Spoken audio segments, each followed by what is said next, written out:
আমরা স্পষ্ট করে একটা কথা বলি, যেই ভাষায় আপনাদের উপর এতদিন ধরে জুলুম করা হয়েছে, ওই ভাষার চর্চা যদি আপনারা আবার করেন, জনগণ আপনাদেরকে ছুঁড়ে ফেলবে। আমরা বাংলাদেশে দেখেছি বড় বড় অফিস আছে, নাম দুর্নীতি দমন কমিশন, অথচ সেটাই ছিল বিগত 16 বছর ধরে দুর্নীতির আখড়া।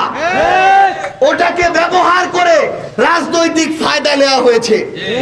আমরা বিগত 16 বছরের রাজনৈতিক কালচার দেখেছি। এই খুনি হাসিনা থেকে শুরু করে তার দোসররা অন্যান্য রাজনৈতিক দলের নেতা কর্মীদেরকে অনেক ছোট করে কথা বলেছে, অনেক খারাপ ভাষা ব্যবহার করেছে। কিন্তু এখন আমরা কিছু রাজনৈতিক দলের কিছু সিনিয়র নেতৃবৃন্দকে একই ভাষায় কথা বলতে দেখছি। আমরা স্পষ্ট করে একটা কথা বলি, যেই ভাষায় আপনাদের উপর এতদিন ধরে জুলুম করা হয়েছে, ওই ভাষার চর্চা যদি আপনারা আবার করেন, জনগণ আপনাদেরকে ছুঁড়ে ফেলবে। আপনারা যদি ওই কালচার সেট করেন, আবার ওই কালচার অন্য কারো দ্বারা ওই কালচারের শিকার আপনারা হবেন।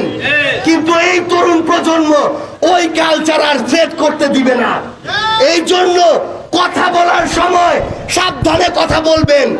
আপনার ভাষা ঠিক করবে আপনি আমার মুরব্বী কিনা, আপনি আমার থেকে শ্রদ্ধা বা সম্মান পাবেন কিনা।